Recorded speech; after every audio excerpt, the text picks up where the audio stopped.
இன்றைக்கி நம்மளோட சேனலில் எல்லாருக்கும் ரொம்ப ரொம்ப பிடிச்ச ரொம்ப டேஸ்டான சாக்லேட் ப்ரௌனி எப்படி செய்யறதுன்னு தான் பார்க்க போகிறோம். இதுக்கு நம்ம ஃப்ளார்ஸ் எதுவும் யூஸ் பண்ணாமல் ஓரியோ பிஸ்கெட் வச்சு நம்ம பிஸ்கெட்லேயே இதை ஈஸியாக செஞ்சிடலாம். சாக்லேட் லவ்வர்ஸ்க்கெல்லாம் இந்த ப்ரௌனி ரொம்பவே பிடிக்கும். வாங்க இப்போ இதை எப்படி செய்கிறதுன்னு பார்க்கலாம். இப்போ நம்ம வீடியோக்குள்ளே போயிடலாம். வீடியோக்குள்ளே போகிறதுக்கு முன்னாடி நீங்கள் இன்னும் யூனிக் சமையல் சேனலை சப்ஸ்கிரைப் பண்ணலன்னா இந்த மாதிரி ரெட் கலர் சப்ஸ்கிரைப் பட்டனை அமுத்தி சப்ஸ்கிரைப் பண்ணிக்கோங்க. அப்படியே பக்கத்தில் இருக்கிற பெல் பட்டனை ப்ரெஸ் பண்ணி ஆள் கொடுத்துக்கோங்க. அப்போ தான் நான் போடுற எல்லா வீடியோவும் உடனுக்குடனே உங்கள் நோட்டிஃபிகேஷனுக்கு வரும். இன்றைக்கி நாம் ஒரு 20 பிஸ்கெட் எடுத்துருக்கோம்.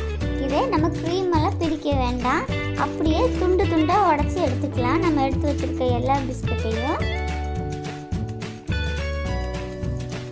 அடுத்ததாக நம்ம ஒரு மிக்ஸி ஜார் எடுத்துக்கலாம். மிக்ஸி ஜாரு ட்ரையாக இருக்கிற மாதிரி பார்த்துக்கோங்க. இப்போ நம்ம உடச்சி வச்சுருந்த பிஸ்கெட் துண்டுகள் எல்லாத்தையுமே இதில் நம்ம சேர்த்துக்கலாம்.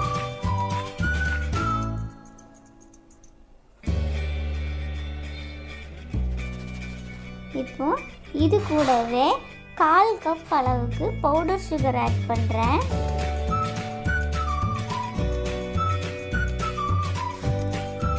இப்போ நாம் இதை நல்லா நைஸாக நல்லா பவுடராக பண்ணி எடுத்துகிட்டு வந்துடலாம்.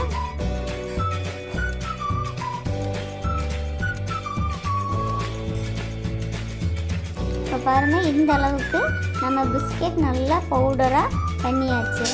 அடுத்ததாக நம்ம ஒரு பவுல் எடுத்துக்கலாம். அதில் நம்ம பொடி பண்ணி வச்சுருந்தா இந்த பிஸ்கெட்டை சேர்த்துக்கலாம். நீங்கள் கை விட்டு நல்லா செக் பண்ணிக்கோங்க, எங்கேயாச்சும் பிஸ்கெட் துண்டு இருக்கான்னு. அந்த மாதிரி இருந்தால் நீங்கள் அதை எடுத்துருங்க. இப்போது இது கூடவே ஒரு 1/2 டீஸ்பூன் அளவுக்கு நம்ம பேக்கிங் பவுடர் சேர்த்துக்கலாம். இதில் நம்ம கண்டிப்பாக பேக்கிங் சோடா சேர்த்தக்கூடாது, ஏன்னா இது நார்மல் கேக்கு மாதிரி கிடையாது.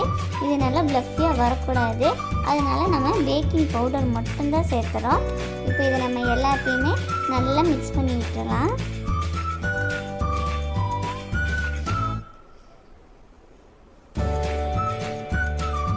இப்போது இது கூட நம்ம டார்க் சாக்லேட் டபுள் பாயிலிங் மெத்தடில் நம்ம மெல்ட் பண்ணி வச்சுருக்கோம். அதை இது கூட ஆட் பண்ணிக்கலாம். இது ஆப்ஷன் தான். நம்ம இந்த பிஸ்கெட்டில் செய்கிறனால இதே நல்லா ஃபுல் சாக்லேட்டியாக தான் இருக்கும். இருந்தாலும் நம்ம இது எக்ஸ்ட்ரா டேஸ்ட்டுக்காக நம்ம ஆட் பண்ணுறோம் ப்ரௌனிங்கிறனால. இப்போ இது எல்லாத்தையும் நம்ம ஈவனாக மிக்ஸ் பண்ணி விட்டுறலாம்.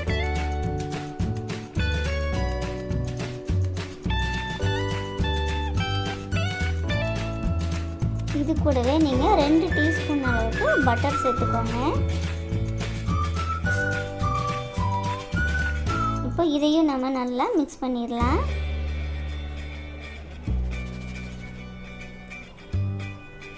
இப்போ நான் 1/2 கப் அளவுக்கு பால் எடுத்து வச்சுருக்கேன். இதை நம்ம ஒட்டுக்க அப்படியே ஊற்றிடக்கூடாது, கொஞ்சம் கொஞ்சமாக ஊற்றி நமக்கு தேவையான அளவுக்கு நம்ம கொஞ்சம் கொஞ்சமாக ஊற்றி தான் மிக்ஸ் பண்ணணும்.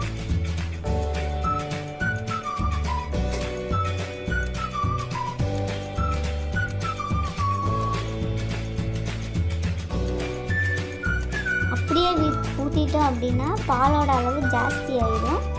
இது சரியாக வராது. இது கொஞ்சம் மாவு நல்லா பேட்ரு பார்த்திங்கன்னா கெட்டியாக தான் இருக்கணும், அப்போ தான் இது நல்லா வரும். இந்த மாதிரி கொஞ்சம் கொஞ்சமாக விட்டு நல்லா மிக்ஸ் பண்ணிக்கோங்க. கட்டி எதுவும் இல்லாமல் இந்த மாதிரி நம்ம ஈவனாக இதை நல்லா மிக்ஸ் பண்ணி எடுத்துக்கலாம். இந்த பேட்ரு ரொம்ப லூஸ் ஆகிடக்கூடாது, இந்த அளவுக்கு கரெக்டாக இருக்கணும்.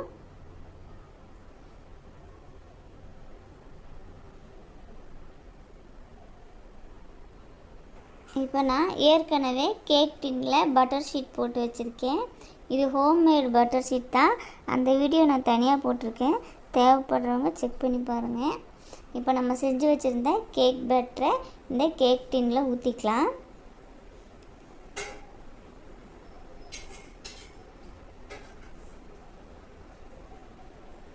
இப்போ இதை நம்ம இதில் ஊற்றியாச்சு. இதை நம்ம நல்லா ஈவனாக தட்டி விடணும். இந்த 4 பக்கமும் இருக்கிற கார்னர்ஸு ரொம்ப முக்கியம். அதில் எல்லா பக்கமும் ஈவனாக ஆகிற மாதிரி நம்ம இதை நல்லா தட்டி தட்டி தான் நம்ம ஈவனாக ஆக்கணும். நீங்கள் கரண்டியெல்லாம் வச்சாலே இதில் நம்ம ஷேப் பண்ணக்கூடாது, இந்த மாதிரி தட்டி விட்டாலே இது நல்லா ஷேப்பாக வந்துடும். இப்போது அடுப்பில் ஒரு கடாய் வச்சு ப்ரீ ஹீட் பண்ணி வச்சுருக்கோம். அதில் நம்ம இப்போ ஒரு ஸ்டாண்டு போட்டு வச்சுருக்கோம். இப்போ நம்ம செஞ்சுருந்த இந்த கேக் பேட்டரை இதில் வச்சிடலாம். இதை நல்லா ஒரு மூடி போட்டு மூடி வச்சிடலாம். இது கரெக்டாக ஒரு 40 நிமிஷம் வரைக்கும் லோ ஃப்ளேமில் இதை நம்ம இப்படியே விட்டுறலாம்.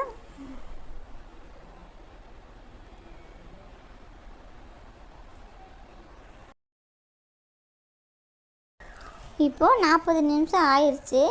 இப்போ நம்ம ஓப்பன் பண்ணி பார்க்கலாம். நம்ம ப்ரௌனி சூப்பராக ரெடி ஆயிடுச்சு.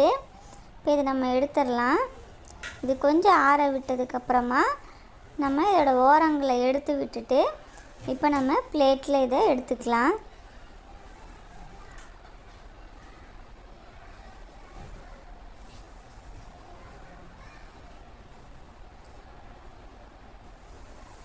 இப்போது லேசாக நம்ம மேலே தட்டி விட்டாச்சு.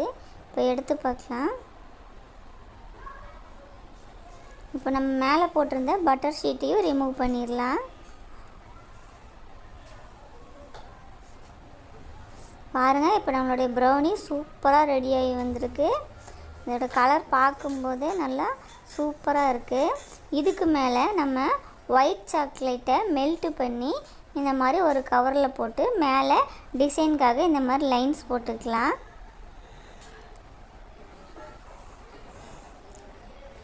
இந்த ஒயிட் சாக்லேட்டில் நம்ம டிசைன் பண்ணியாச்சு.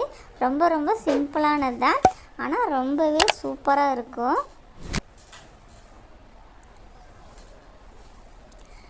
ரொம்ப ஈஸியாக நம்ம ரெடி பண்ணிட்டோம். இது நம்ம கடையில் வாங்கினோம்னா இதோட ரேட் ரொம்ப காஸ்ட்லியாக இருக்கும். இதை நம்ம சிம்பிளாக ஈஸியாக அதுவும் பிஸ்கெட்லேயே ரெடி பண்ணிட்டோம்.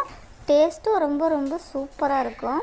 இப்போ இதை நம்ம இந்த மாதிரி ஈவனாக 4 பீஸாக கட் பண்ணி எடுத்துக்கலாம்.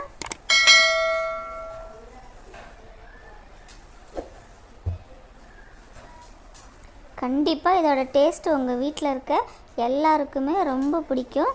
உங்கள் குழந்தைங்களும் திரும்ப திரும்ப செஞ்சு கேட்பாங்க. நீங்களும் ட்ரை பண்ணி பாருங்கள், ரொம்பவே சூப்பராக இருக்கும்.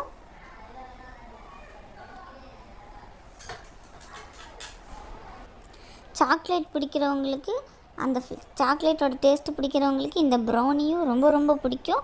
ரொம்பவே எக்ஸ்பென்சிவாக ரொம்ப ரிச்சான டேஸ்ட்டோடு இருக்கும்.